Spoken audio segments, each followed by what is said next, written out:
The rain drummed against the windows of the coffee shop as Wyatt Mitchell rushed inside, balancing his 5-year-old daughter Emma on his hip while struggling with an oversized umbrella.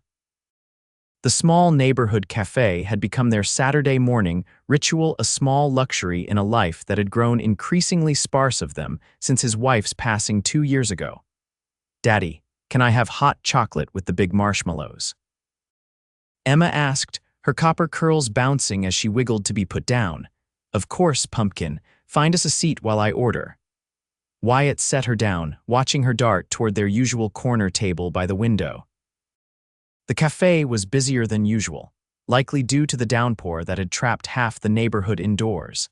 As he approached the counter, Wyatt noticed her, a woman sitting alone at a table near the back, typing furiously on a sleek laptop.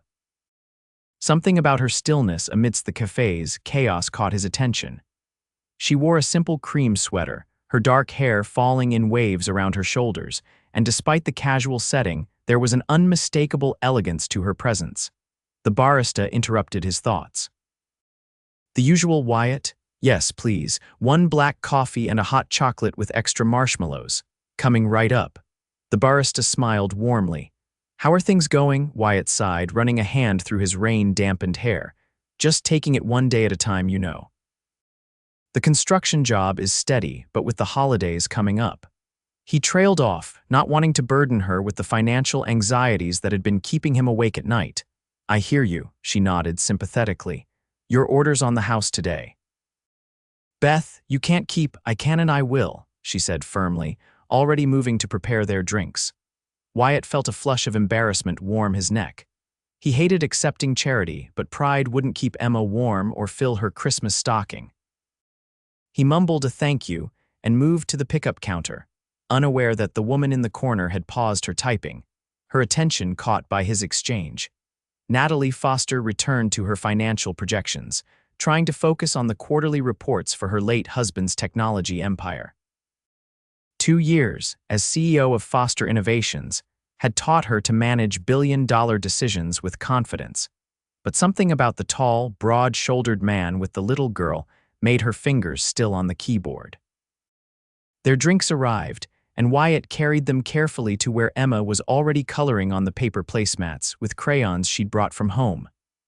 1 hot chocolate with extra marshmallows for the princess," he announced, setting it down with a flourish that made Emma giggle. "Thank you, Daddy." She immediately dipped her finger into the whipped cream and dotted it on her nose, a tradition that had started with her mother. The memory made Wyatt's heart clench. "Daddy, I made you a picture," Emma declared, pushing her artwork toward him. It showed 3 stick figures, a tall one with spiky hair, a small one with orange curls, and a figure floating above with wings and a halo. "That's Mommy watching over us from heaven."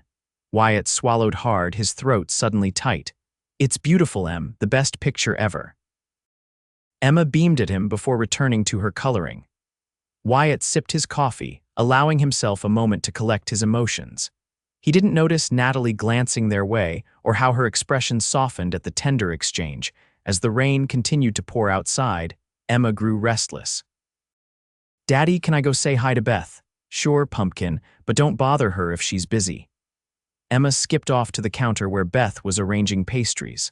Wyatt watched her go, then pulled out his phone to check his bank balance, a reflexive habit that never brought good news. The construction company had cut hours again, and with the leak in their apartment roof still needing repair, his savings were virtually non-existent, lost in his worries. He didn't notice Natalie approaching until she spoke. "Excuse me, I think your daughter dropped this." She held out a small purple hairclip shaped like a butterfly. "Oh, thank you." Wyatt took it, his calloused fingers brushing against her smooth ones. "She loves these little butterfly clips. Her mom gave them to her." Natalie smiled, and Wyatt was struck by how it transformed her face warm and genuine, with a hint of something melancholic in her eyes. "She's adorable. Those curls are spectacular." "She gets those from her mother," Wyatt said, the words slipping out before he could stop them. An awkward silence followed, and Natalie seemed about to return to her table when Emma bounded back, clutching a cookie. "Beth gave me a snickerdoodle," she announced, then noticed Natalie. "Who are you? Do you like cookies too?" Natalie laughed, a rich sound that seemed to lighten the air around them. I do. Snickerdoodles are excellent choices. I'm sorry, I didn't catch your name, Wyatt said. Natalie Foster. I'm Wyatt Mitchell, and this cookie monster is Emma. I'm not a cookie monster, Daddy. I'm a cookie princess. Emma corrected with all the seriousness a 5-year-old could muster. Would you like to join us, Natalie? Wyatt offered, surprising himself. Unless you're busy with work. Natalie hesitated, glancing back at her laptop. I should probably please, Emma interjected. I can show you my drawings. Something in the child's earnest invitation seemed to sway her. Well, when you put it that way, how could I refuse? Natalie gathered her things and moved to their table. As Emma proudly displayed her artwork, Wyatt found himself studying Natalie. There was something familiar about her, though he couldn't place it. Her watch a subtle but clearly expensive timepiece, and the quality of her cashmere sweater suggested wealth, but there was nothing showy or pretentious about her. Do you live nearby? He asked. I just moved to the neighborhood a few weeks ago, she replied. I needed a change of scenery. From where? The city center. My husband and I had a place overlooking the bay, but after he passed away, it felt too. She trailed off, looking slightly startled at having revealed so much. Too full of ghosts, Wyatt supplied quietly. Natalie's eyes met his, recognition of shared experience passing between them. Exactly. I'm sorry about your husband, he said sincerely. I'm sorry about Emma's mom, she returned. Emma, oblivious to the weight of their exchange, tugged on Natalie's sleeve. My mommy's in heaven. She had cancer in her brain. Wyatt winced. Emma, honey, Miss Foster doesn't. It's okay, Natalie assured him, turning to Emma with gentle attention. That must have been very hard for you and your daddy. Emma nodded solemnly. Daddy was very sad. Sometimes he still cries in the shower when he thinks I can't hear. Wyatt felt his face flush with embarrassment. Emma, my husband had a heart attack, Natalie said, saving Wyatt from having to respond. It happened very suddenly 2 years ago. Sometimes I still talk to him when I'm alone in my house. Emma's eyes widened. Does he answer back? Natalie smiled sadly, not with words. But sometimes I feel like he's listening. That's what Daddy says about Mommy too, Emma exclaimed. The conversation shifted to lighter topics after that. Natalie asked Emma about school and her favorite subjects. Wyatt learned that Natalie had moved to their neighborhood seeking anonymity and simplicity, though she was vague about what she was taking a break from. As the rain finally began to let up, Wyatt glanced at his watch. We should get going, Em. We need to swing by the hardware store before it closes. Are you fixing something? Natalie asked. Trying to, Wyatt admitted. Our apartment roof has a leak and my landlord is taking his sweet time addressing it. I'm going to patch it temporarily. Daddy can fix anything, Emma declared proudly. He builds big buildings at work. I'm just a foreman, Wyatt clarified, but I do know my way around basic repairs. Natalie seemed impressed. That's a valuable skill. I'm hopeless with anything practical. When things break in my house, I have to call people. Wyatt smiled. If you ever need a recommendation for reliable contractors, let me know. I might take you up on that. She hesitated, then pulled out a business card. Here's my number in case you, or Emma, want to get coffee again sometime. Wyatt accepted the card, noting it contained only her name and a phone number, no company or title. Thanks. It was nice meeting you, Natalie. As they gathered their things, Emma suddenly wrapped her arms around Natalie's waist in a tight hug. Bye, Natalie. You're pretty and you smell like flowers. Emma, Wyatt scolded gently, but Natalie laughed. Thank you, Emma. That's the nicest compliment I've received in ages. Outside, as they walked to their second-hand truck, Wyatt glanced at the business card again. There was something about Natalie Foster that intrigued him, a quiet strength beneath her polished exterior that resonated with him. But he tucked the card into his wallet with a sigh. A woman like her, clearly educated and well off, wouldn't be interested in a struggling construction worker with a mountain of medical bills and a leaky apartment. Little did he know that back in the cafe, Natalie was watching them leave, her mind lingering on the genuine warmth in Wyatt's tired eyes and the beautiful bond between father and daughter that had awakened something long dormant within her. The following week, Wyatt found himself thinking about Natalie more often than he cared to admit. There had been something refreshing about their conversation, no pity, just understanding. He'd looked her up online, curious about her background, but found surprisingly little information. Just a few mentions in society pages from years ago, describing her as the wife of tech entrepreneur Richard Foster. On Thursday afternoon, while picking up Emma from her after-school program, his phone rang with an unfamiliar number. "Hello, Wyatt Mitchell speaking." "Hi, Wyatt, this is Natalie." From the coffee shop, his heart did an unexpected leap.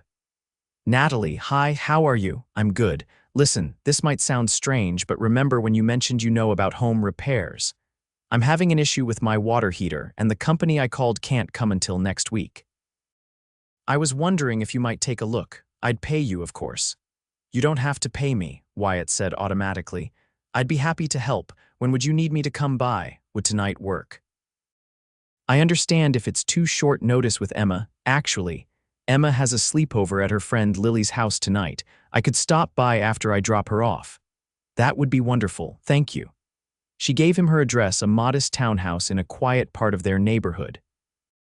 After dropping Emma off, Wyatt found himself driving to Natalie's home with an unexpected case of nerves.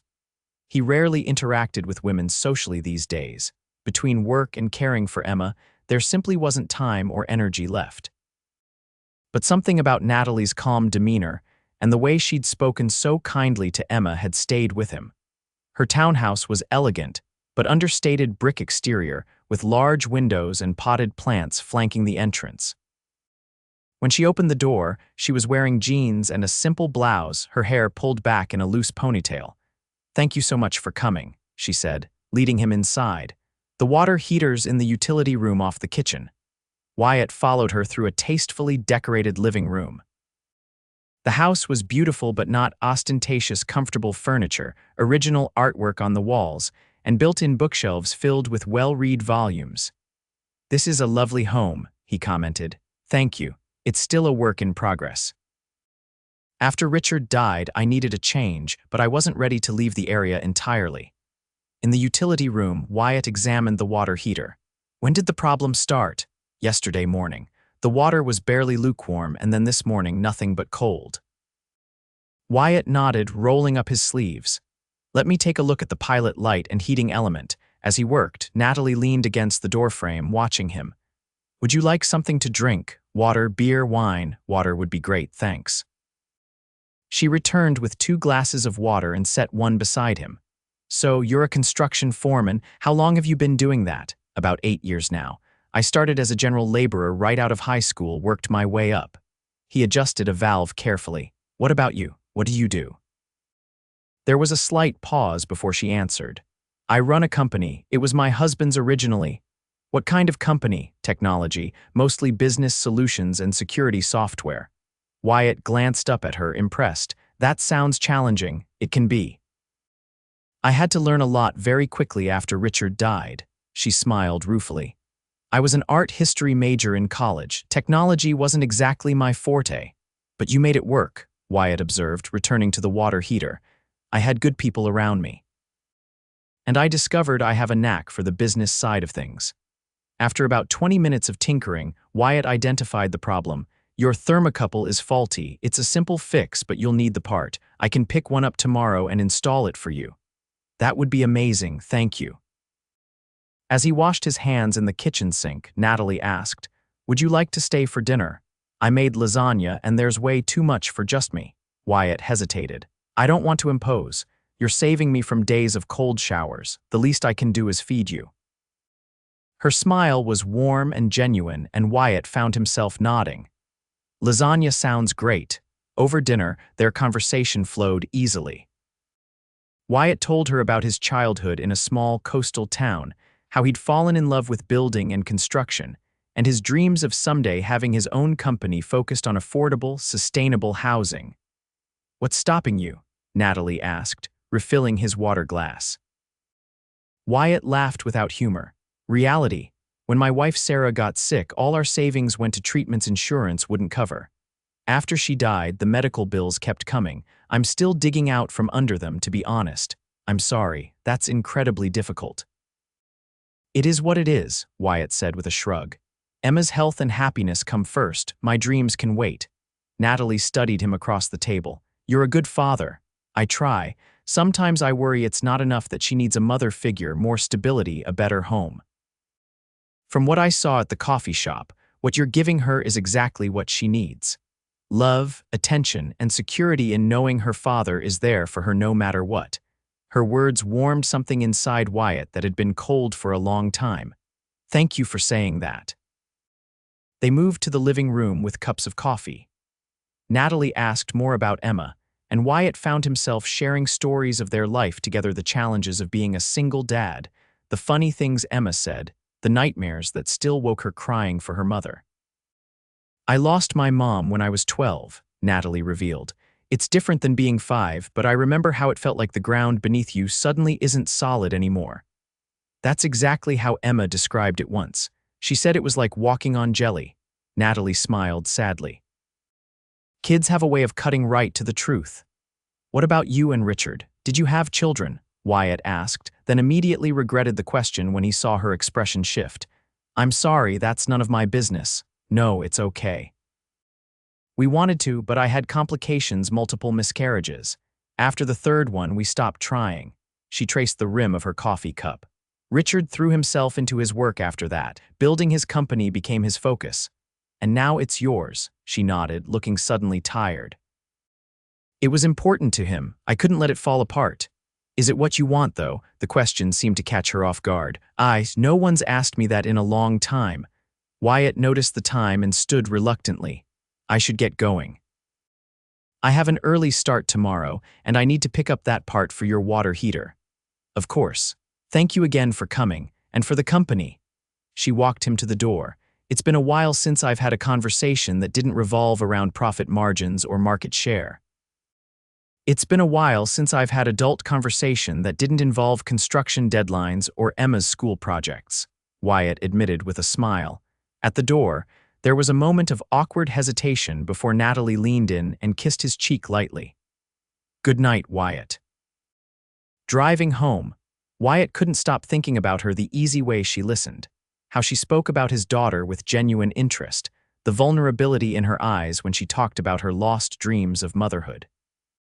It had been 2 years since Sarah died, and for the first time, he was thinking about another woman without feeling guilty. The next day, Wyatt returned to install the new thermocouple. Emma was with him this time, curious about the pretty lady with the broken water. Will she have to take baths in the sink like we did when our hot water broke? Emma asked as they climbed the steps to Natalie's front door. No, princess, we're going to fix it before it gets that bad. Natalie opened the door with a bright smile. My heroes, come in, come in. Emma entered first, immediately noticing a plush bunny sitting on the coffee table. Is that yours? She asked Natalie, eyes wide. It is. His name is Professor Hops. I've had him since I was about your age. Can I hold him? Of course.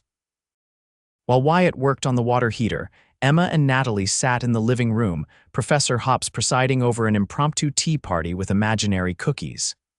These are the best pretend cookies ever, Natalie declared seriously, making Emma giggle. You're doing it right, Emma approved. Daddy always pretends too hard. He makes chewing noises and everything. Well, daddies are silly like that, Natalie said, her eyes meeting Wyatt's as he came back into the room. All fixed, he announced. You should have hot water again within an hour. Wonderful, now who's hungry? I made sandwiches. They ate lunch together, Emma chattering about school and her friends, Wyatt and Natalie exchanging smiles over her animated stories. After lunch, Emma discovered Natalie's small backyard garden and begged to explore it. May I show her around? Natalie asked Wyatt. I have some strawberry plants she might like to see. Of course. Watching through the window as Natalie knelt beside Emma, pointing out different plants and listening intently to his daughter's questions, Wyatt felt something shift inside him. Emma hadn't connected with any adult woman this way since Sarah died. She was typically shy around strangers, but with Natalie, she seemed completely at ease. When they came back inside, Emma's hands were cupped carefully around something. Daddy, look. Natalie has a ladybug house, and she let me hold one. Wow, that's special, Wyatt said, smiling at his daughter's excitement. We should go before we take up any more of Natalie's day, he added gently.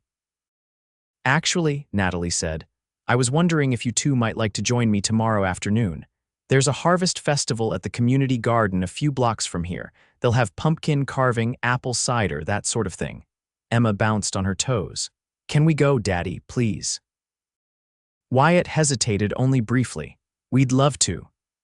The harvest festival was exactly what they all needed.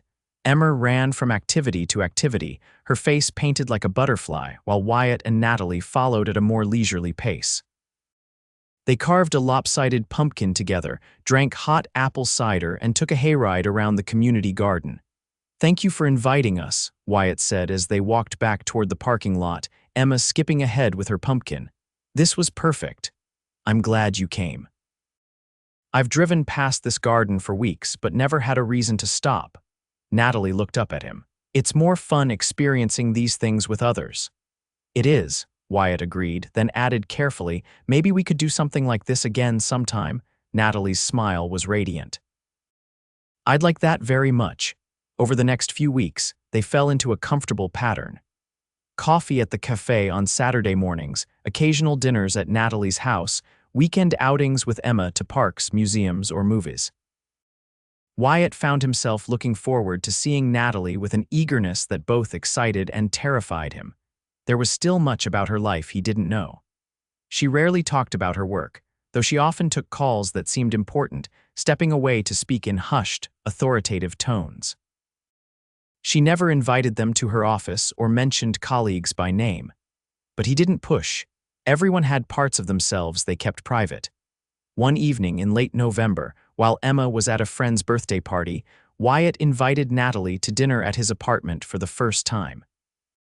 He'd spent the day cleaning, acutely aware of how modest his home was compared to hers.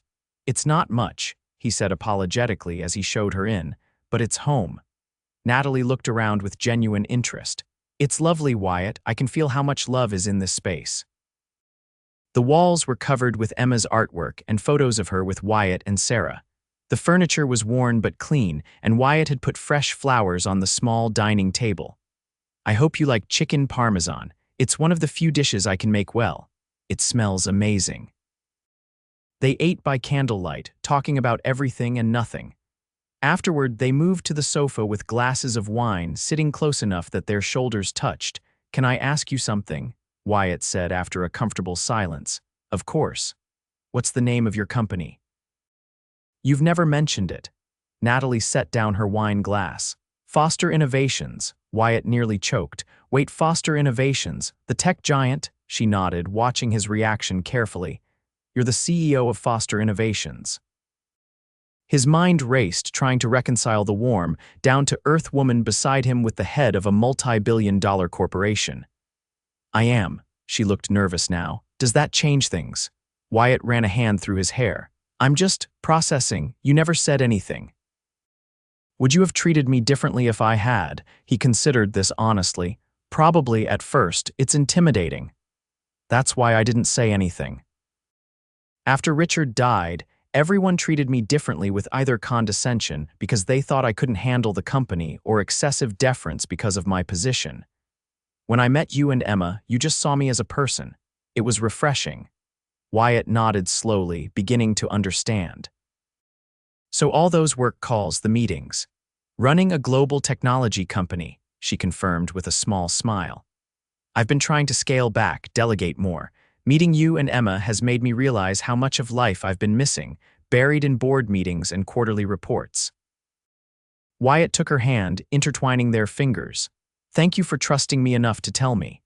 There's something else, Natalie said, her voice soft. I've been falling in love with you, Wyatt, with both you and Emma. I didn't plan it, but these past weeks have been the happiest I've had in years. Wyatt's heart thundered in his chest. Natalie, you don't have to say anything, she rushed on. I know it's complicated. You're still healing and Emma comes first, as she should.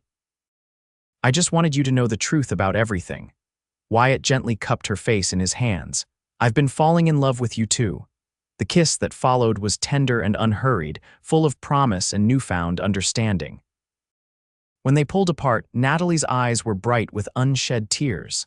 "I never thought I'd feel this way again," she whispered. "Neither did I." For the next month, their relationship deepened. Natalie began to open up more about her work, occasionally taking Emma to her office on weekends, delighting in the child's curiosity about the big, important building where Natalie works. Wyatt visited too, amazed by the scope of what she managed, but even more impressed by how she remained unchanged by it, still the same thoughtful, genuine woman who'd returned Emma's hairclip in a rainy cafe. As Christmas approached, Wyatt faced the usual financial anxieties. He wanted to make the holiday special for Emma but worried about stretching his budget. When Natalie offered to help, he gently but firmly declined. "I appreciate the thought, but I need to do this myself," he explained. "I've always provided for Emma, even when times were tight." Natalie respected his decision, though it frustrated her that she couldn't ease his burdens. She understood his pride was tied to his ability to care for his daughter, but she wished he would let her be part of their lives in this way too. 2 days before Christmas, disaster struck. The construction company announced it was closing temporarily after the holidays due to financial difficulties. There would be no work for at least 6 weeks. When Wyatt told Natalie, his face was drawn with worry. "I have some savings, but not enough for rent and bills for that long. I might have to pick up night shifts at the warehouse again." "Wyatt, please let me help," Natalie said, taking his hands. "Not as charity, as someone who cares deeply about you and Emma." He pulled away, pacing the small living room of his apartment. "I can't take your money, Natalie. I'm not with you because of what you have." "I know that," she said firmly. "But relationships mean supporting each other. If our situations were reversed, wouldn't you help me?" "That's different." "Why? Because you're the man, because I have more money." Wyatt stopped pacing, his shoulders slumping. "Because I'm supposed to be able to take care of my daughter without handouts." Natalie approached him slowly. "It's not a handout when it comes from love." The word hung between them, heavy with meaning. They had expressed their feelings for each other but hadn't used that specific word until now. "I love you, Wyatt," Natalie continued softly. "I love Emma. I want to be part of your lives in every way, including the hard parts." Wyatt looked at her, his expression raw with emotion. "I love you too. So much it scares me sometimes." "Then trust me, trust us. Let me help with this temporary setback, and when you're working again, you can pay me back if it makes you feel better." After a long moment, Wyatt nodded. "Okay, but as a loan, not a gift. Deal." Christmas morning dawned bright and clear. Emma woke them early, bursting into Wyatt's bedroom where he and Natalie had fallen asleep after staying up late assembling presents. "Daddy, Natalie, Santa came." They followed her to the living room, exchanging sleepy smiles as Emma tore into her gifts with unbridled enthusiasm. Natalie had respected Wyatt's wishes, keeping her gifts modest books, art supplies, and a handmade doll that Emma immediately declared her new best friend. After presents and breakfast, while Emma was absorbed in her new toys, Natalie handed Wyatt a small box. "One more gift," she said nervously. Inside was a key. Wyatt looked at her questioningly. "It's to my house," Natalie explained, "or rather what I hope will be our house." "If you want it to be," Wyatt's eyes widened. "Natalie, I'm not asking you to give up your independence," she clarified quickly. "I know how important that is to you, but I love waking up with you and Emma. I love our little family. And my house has plenty of room, including that sunny back bedroom Emma loves and space for you to set up your workshop." "Are you asking us to move in with you?" "I'm asking us to build a life together, all 3 of us." Wyatt was quiet for a long moment, turning the key over in his hands. Then he looked up, his eyes shining with certainty. "On one condition," he said, "that this is just the first step." "First step," Wyatt set down the key and took her hands. "I want a future with you, Natalie. A real future marriage, maybe more children someday, growing old together. I don't want to just move in, I want to commit to building something lasting." Tears spilled down Natalie's cheeks. "That's exactly what I want too." "Daddy, why is Natalie crying?" Emma asked, coming over to investigate, her new doll clutched in one arm. Wyatt lifted Emma onto his lap. "Because sometimes people cry when they're really, really happy." "How would you feel if we went to live at Natalie's house, if she became part of our family?" Emma's face lit up. "Forever and ever, that's the plan," Natalie said, wiping her tears. "If that's okay with you." Emma launched herself into Natalie's arms. Yes, can Professor Hops live in my room, and can we plant more strawberries, and can I call you Mom someday? The last question caught them both by surprise. Natalie looked at Wyatt, who nodded almost imperceptibly. If that's what you want someday, I would be honored, Natalie told Emma, her voice thick with emotion. But I will never try to replace your mom. She'll always be your first mom watching over you. I know, Emma said seriously. But Mommy told me in my dream that it was okay to love you too. She said everyone needs a mommy to hug them. Wyatt pulled them both into his arms, holding his past and his future together in one embrace. Outside, snow began to fall gently, covering the world in a blanket of new beginnings. 6 months later, on a perfect summer evening, they were married in the backyard of what was now their home. Emma served as flower girl, proudly scattering petals down a makeshift aisle lined with lanterns. Wyatt stood beneath an arbor he had built himself, watching in awe as Natalie walked toward him in a simple ivory dress, her face radiant with happiness. Their vows were personal and heartfelt. Wyatt spoke of second chances and finding light after darkness. Natalie promised to cherish not just him but Emma as well, to honor Sarah's memory while building their new life together. After the ceremony, as their small group of friends celebrated around them, Wyatt led Natalie to a quiet corner of the garden. Happy? He asked, brushing a strand of hair from her face. Completely, she replied. You know, when I first saw you in that cafe, sharing your story with the barista, I never imagined we'd end up here. When I first saw you, I thought you were way out of my league, Wyatt admitted with a laugh. And now I know we're exactly where we're supposed to be. Emma ran up to them then, her flower crown askew. Daddy, Mom, come dance with me. They followed her to the makeshift dance floor, the three of them moving together in their own little circle as the sun set on their wedding day. And the stars began to appear tiny lights, illuminating the path of their future together.